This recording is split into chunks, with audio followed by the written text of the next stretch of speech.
Good morning. July 7, 2020. I'm Pastor Rusty. And this is a daily inspo. Well, this morning, reading in Matthew again, I come across where Jesus basically comes at what I would like to call, and what I've heard called the gatekeepers. Now, we have gatekeepers today. You know, those that set up the rules and say you've got to do it this way, or what you're doing is not good enough. And that's kind of the thing today, is everybody's trying to measure up. And we've let the things of this world creep into, I won't say religion, but our spiritual walk. We've let people that want to control. People rise to the top. It always seems that way. You know, nature abhors a vacuum. And if there's not a leader, somebody will rise up and say, hey, I'm the leader. Well, in that day, in Jesus' day, it was the scribes and the Pharisees. Now, the scribes, they were people that could write and they could read. And they were the ones who would write the scripture. They would copy it and copy it and copy it. And I've heard it said by my teachers and professors that a good scribe knew what he was writing so well that if you drove a nail or a spike through the text, a stack of text, it could tell you the letter it hit all the way through. And I don't know if that's truth or if that's just good preacher story.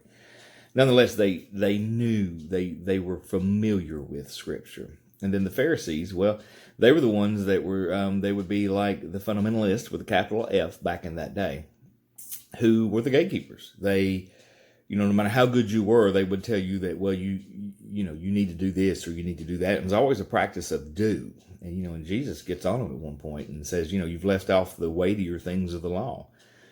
Well, I thought about this. Going on down through Matthew 23, we have what's called the 7 woes of Jesus. And he's speaking to the scribes and the Pharisees. And in verse 13 it says, woe to you, scribes and Pharisees, hypocrites, for you shut the kingdom of heaven in people's faces. For you neither enter yourselves nor allow those who would enter to go in. And you think about that. Think about how there are people. We need to be careful of our teachers, because there are people that want to be the leaders so much. We talked yesterday that we're all students. We're all on this journey together.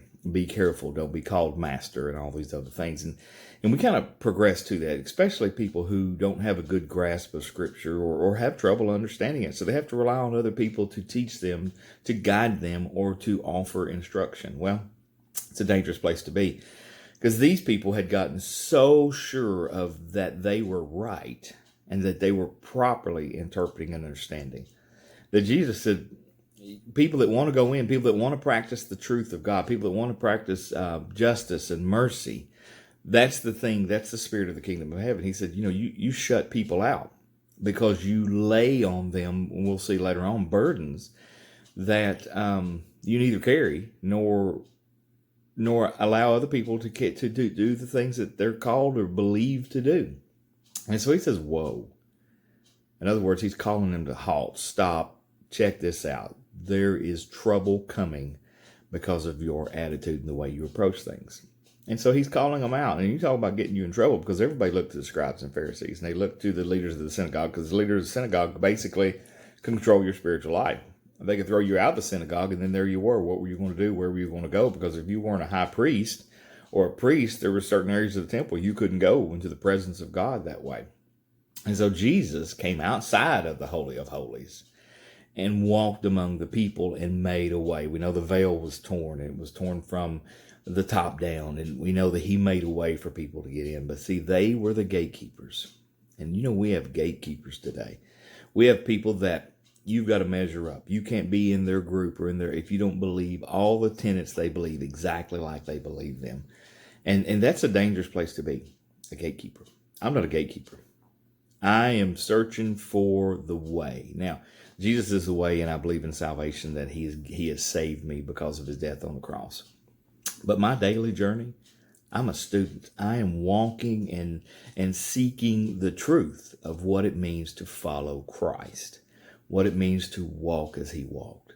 And so when he says, whoa, we need to all sit up and take a listen and say, you know, where am I in this? Am I blocking the kingdom of heaven from people because I've got these rules or these regulations that you can't be righteous or you can't be blessed of God unless you do it this way? Jesus says, that's not how it works. Now, you should do these things. You should do these things motivated by a renewed heart and a renewed spirit in the life of Christ living in you. But don't take pride in the fact that you have a knowledge or have an understanding and that you want to lead people in your way of doing things. Let's follow Christ. Let's encourage others to follow Christ, to show mercy, to seek justice, to abhor violence and evil wherever we can, and then live in such a way that we represent Christ. And that's something that we can do today. Let's avoid the woe, and let's let everybody go. I'm Pastor Rusty, and I'll talk to you tomorrow.